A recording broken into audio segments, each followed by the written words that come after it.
सरकार पूरी प्रयास कर रही है कि निष्पक्ष रूप से जांच हो जाए और जो भी कल्प्रिट होंगे उनको बख्शा नहीं जाएगा। संविधान का गला घोटा गया, लोकतंत्र की हत्या हुई। भारतीय इतिहास का ये एक काला दिन के रूप में हम लोग याद करते हैं और इसीलिए रिटायर्ड जज साहब के नेतृत्व में ये कमेटी बनाया गया है। आने वाले दिनों में सारी बातें की जाएगी। नमस्कार, आप लाइव सिटीज देख रहे हैं। मैं हूं आपके साथ काव्या। बिहार के भोजपुर में भरत तिवारी इनकाउंटर मामला आपको मालूम है कि किस तरीके से इस पर अब खूब राजनीति हो रही है। जिस तरीके से बीते दिनों वहां पे महापंचायत का आयोजन कराया गया था और उसके बाद प्रशांत किशोर भी सम्राट चौधरी से जवाब मांगते दिखे।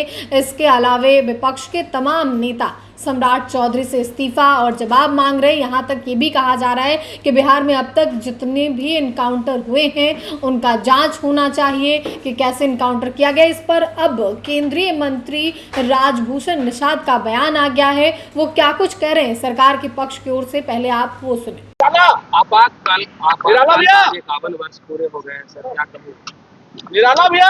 देखिए, भारतीय इतिहास का ये एक काला दिन के रूप में हम लोग याद करते हैं, जिसमें संविधान का गला घोटा गया, लोकतंत्र की हत्या हुई और जो नागरिकों के मौलिक अधिकार हैं उसको भी खत्म कर दिया गया। तो इस दिन को हम लोग एक भारतीय इतिहास का काला दिन के रूप में मनाते हैं। सर, भरत तिवारी इनकाउंटर मामले में सर रिटायर्ड जज विनोद कुमार सिन्हा की अध्यक्षता में कैबिनेट ने मंजूरी दे दी है। आज भरत तिवारी के घर भी पहुंचे थे विनोद कुमार सिन्हा, क्या कहेंगे? देखिए, सरकार पूरी प्रयास कर रही है कि निष्पक्ष रूप से जांच हो जाए और जो भी कल्प्रिट होंगे उनको बख्शा नहीं जाएगा। सर, ऐसा नहीं लग रहा है, एक तरफ जहाँ परिवार के लोगों पर FIR दर्ज किया गया है, दूसरी तरफ पुलिस को भी के ऊपर भी FIR दर्ज किया गया है सर, तो क्या लग रहा है कहीं ना कहीं ये गले के फांस की तरह बनी हुई है सरकार के लिए? नहीं, देखिए, सरकार का पूरा प्रयास रहता है कि कोई भी चीज़ जो निष्पक्ष हो वो हो और इसीलिए रिटायर्ड जज साहब के नेतृत्व में ये कमेटी बनाया गया है। आने वाले दिनों में सारी बातें की जाएगी। तेजस्वी यादव ने कहा है सर केंद्र सरकार नहीं था रही है सम्राट चौधरी से इस्तीफा दे देना चाहिए और माफी मांगना चाहिए। जितने भी इनकाउंटर हुए उसकी जांच भी होनी चाहिए। देखिए, विपक्ष के नेता के तौर पर उनकी अपनी बात है, अपनी बात रखते हैं, लेकिन जिस तरह का बिहार में काम हो रहा है, इंडस्ट्रियल डेवलपमेंट का काम हो रहा है, एजुकेशन के सेक्टर में काम हो रहा है, रोड बिजली के क्षेत्र में काम हो रहा है, तो बिहार में विकास का काम हो रहा है।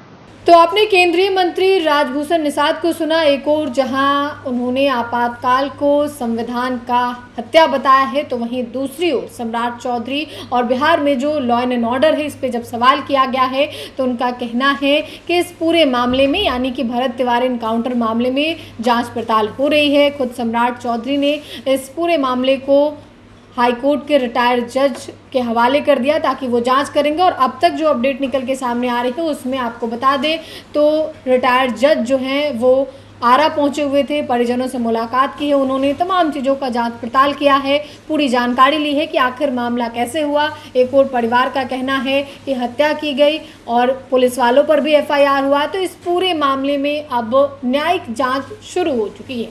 फिलहाल के लिए इतना ही। साथ ही चैनल को सब्सक्राइब करें, फेसबुक पेज को लाइक करें। वीडियो देखने के लिए आपका धन्यवाद।